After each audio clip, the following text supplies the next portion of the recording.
Imagine a global bank, its vault guarded by layers of steel and concrete. Now, erase that image. Replace it with pure data, digital currencies, flowing across a borderless internet. What if a nation, not a gang, but a recognized state, could reach into that digital vault, not with a crowbar, but with lines of malicious code? This is the harrowing reality of North Korea. Over the past decade, a shadow army of elite, state-sponsored hackers has methodically plundered billions of dollars from the global financial system, funds that bypass every international sanction ever imposed. They are not mere criminals. They are the primary, ghost-like financiers of Kim Jong Un's terrifying nuclear ambitions. They are known, chillingly, as the Lazarus Group. This is the untold saga of how a cash-starved, totalitarian regime transformed the world's most modern currency, cryptocurrency, into a colossal secret war chest,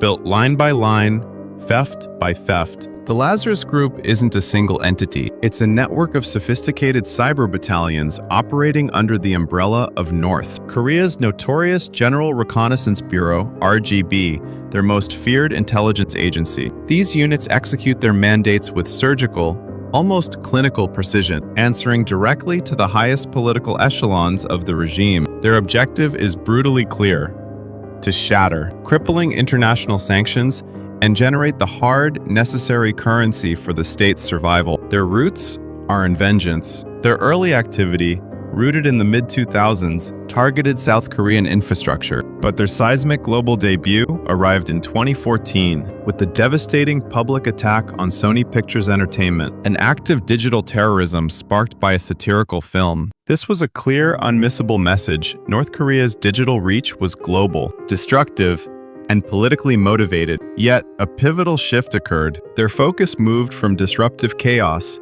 to highly lucrative financial plunder. They quickly grasped that cryptocurrency, with its promise of anonymity and its cross-border fluidity, was their perfect target, a digital treasure chest waiting to be unlocked. Cryptocurrency exchanges became their digital El Dorado, a modern gold rush with zero physical risk. Let's delve into 3 defining moments of their criminal enterprise. A.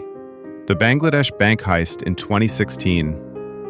This was an act of breathtaking ambition, an audacious attempt to steal nearly $1 billion from the central bank using the trusted global SWIFT network. Though much was recovered, $81 million vanished into the ether, showcasing a mastery of both financial systems and coding expertise. It marked their true transition from digital vandals to world-class financial predators. B.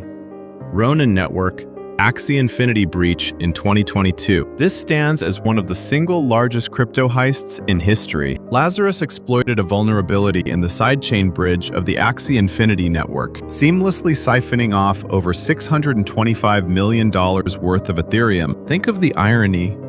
A simple video game's digital economy was effectively underwriting the development of a thermonuclear arsenal. C.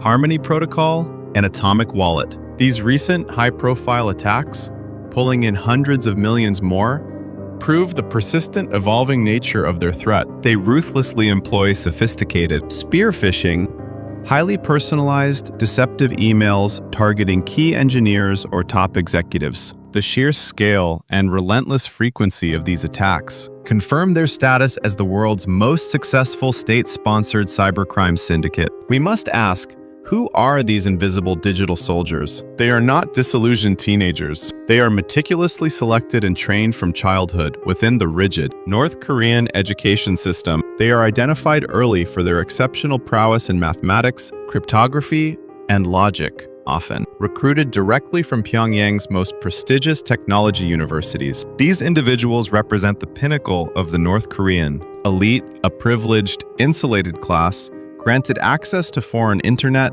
foreign hardware, and relative comforts, completely unknown to the average starving citizen. To execute their crimes, they are often expatriated, operating from veiled bases in places like China, Russia, or Eastern Europe, posing convincingly as freelance IT workers or international students. This geographical scattering allows them to bypass the severe limits of North Korea's own internet and guarantees. They can execute attacks 24 hours a day, following global time zones. For them, hacking is beyond a mere job. It is the highest form of patriotic service to the state, earning them immense reward, protection, and the unquestioning loyalty of the Kim regime. This highly compartmentalized, resilient structure ensures that if one cell is exposed, dozens of others across the world remain operational, maintaining the regime's essential financial lifeblood. The Lazarus Group's technical toolkit is constantly sharpened. Their crude, early attacks, involving simple network disruptions, have given way to the use of highly prized zero-day exploits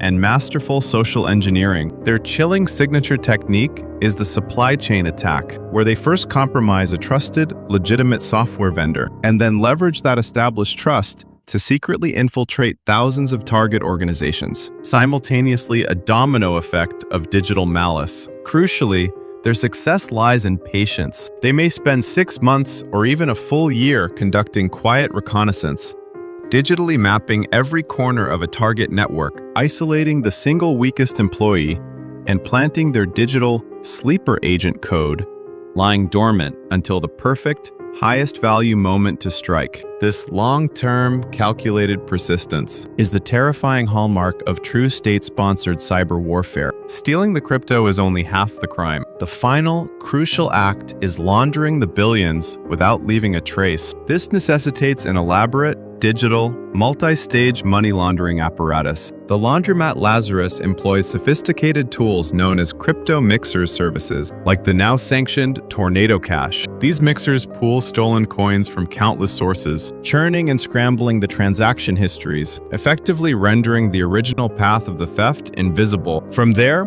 they shatter the funds, moving them through hundreds, sometimes thousands, of disparate wallets and across multiple decentralized exchanges, or DEXs. This laborious process can consume weeks or months of concerted effort. The final destination.